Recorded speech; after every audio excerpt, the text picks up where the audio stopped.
Hello আসসালামু আলাইকুম everyone, জ্যোতিষ dailies ব্লগে স্বাগতম। আজকে আমি রান্না করছি আলুর দম। শীতের দিনে কিন্তু নতুন আলু রান্না করে আলুর দম যদি খান কিন্তু খুবই অসাধারণ লাগে এবং ভালো লাগে খেতে। আর ঠান্ডার মধ্যে কিন্তু ভাত টাত খেতে ইচ্ছা করে না, আলুর দম এরকম হলে কিন্তু বেশ ভালোই লাগে রুটির সাথে বা লুচির সাথে, যে যেটার সাথে খায়। তো আমি আজকে তৈরি করছিলাম আলুর দম। এখানে আমি তেল দিয়ে দিয়েছি, তার সাথে আমি এলাচ, দারচিনি, তেজপাতা দিয়ে দিলাম পেঁয়াজ কুচি দিয়ে আমি ভালো করে ভেজে নিচ্ছি। এবং এটা একদম ভালো করে একটু নতুন পেঁয়াজ তো একটু ভালো করে ভেজে নরম করে নিতে হবে।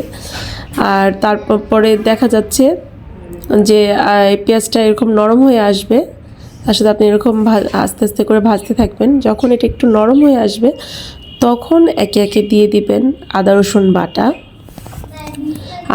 বাটা দিয়ে এরকম ভালোভাবে নাড়তে হবে।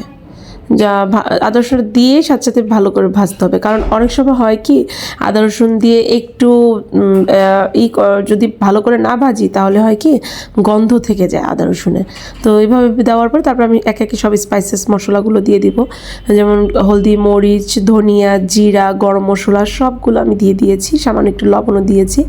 দিয়ে আমি একটু ভাজা করে সাথে আমি তার মধ্যে দিয়ে দিব একটু পানি। এখানে আমি সামান্য পরিমাণ পানি দিয়ে দিলাম, দিয়ে এটা ভালো করে আমি কষিয়ে নিচ্ছি। কারণ দেখা যায় কি গুঁড়া মশলা দেওয়ার পরপরই কিন্তু একটু লেট হলেই মশলা লেগে যায়। তারপর আমি দিয়ে দিলাম এখানে টমেটো। এখানে আমি টক টমেটো ইউজ করছি, আমার কাছে আলুর দম টক টাইপের একটু হলে ভালো লাগে। তারপরে আমি এখানে সেই নতুন আলুগুলো একটু লবণ দিয়ে একটু ভাপ দিয়ে নিয়েছি। অনেক হয়তো কাঁচাটাই দিয়ে রান্না করে, কিন্তু আমি আমার আম্মুর কাছ থেকে এইভাবেই শিখেছি। আর এইভাবে করলে খুব তাড়াতাড়ি আলুর দমটা হয়ে যায়, ভালোই লাগে খেতে। তো আমি এই কারণে লবণ দিয়ে আলুটাকে ভালো করে ভাপ দিয়ে নিয়েছি। এখন আমি মশলার মধ্যে আলুটাকে ভালো করে কষিয়ে নিতেছি, যাতে সব মশলাগুলো আলুর ভিতরে যায় এবং খুব ভালো করে কষিয়ে একদম নাড়াচাড়া করে। একটু যদি দেরি করি তাহলে দেখা যায় কি নিচে মশলাগুলো লেগে যাবে, তাই আমি ভালো করে নাড়াচাড়া করে নিলাম। এখন আমি দিয়ে দিব ফেটানো টক দই। এখানে আমি টক দই ভালো করে ফেটে নিয়েছি। ভালো করে টক দইগুলো ফেটে দিয়ে দিলাম, দিয়ে এখন ভালো করে নেড়ে নিচ্ছি।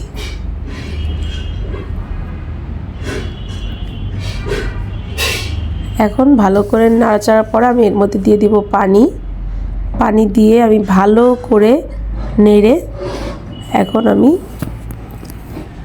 খুব বেশি পানি দেওয়া দরকার নেই, সামান্য একটু পানি দিলেই হবে। কারণ যেহেতু আলুটা আমি আগে একটু বয়েল করে নিয়েছি। এখন যে যেরকম ঝাল খায়, আমি এখানে 2টা মরিচ ভেঙে দিয়ে দিয়েছি। আগেও আমি গুঁড়ো মরিচ ইউজ করেছি সামান্য, এখন আমি 2টা কাঁচা মরিচ ভেঙে দিলাম। একটু সামান্য মিডিয়াম ঝাল হবে। তারপরে এরকম আলুটা যখন মাখো হয়ে আসবে তখন আমি এর মধ্যে দিয়ে দিব ধনিয়া পাতা। আমি প্রায় সময় ধনিয়া পাতা ফ্রিজে এরকম রেখে দিই, ধুয়ে কুচি করে ডিপ ফ্রিজে রেখে দিই। দেখা যায় যে খুব উপকারে আসে, অনেক সময় হাতের কাছে থাকে না, তো ওইখান থেকে তাড়াতাড়ি, কারণ ধনিয়া পাতাটা পচে যায় কিন্তু বাইরে থাকে, তাই আমি ফ্রিজে রেখে দিই। তো ওইখান থেকে আমি ফ্রোজেন ধনিয়া পাতা দিয়ে দিলাম। আর হয়ে গেল আমাদের আলুর দম। আমার ভিডিও ভালো লাগলে লাইক, কমেন্ট এবং শেয়ার করবেন।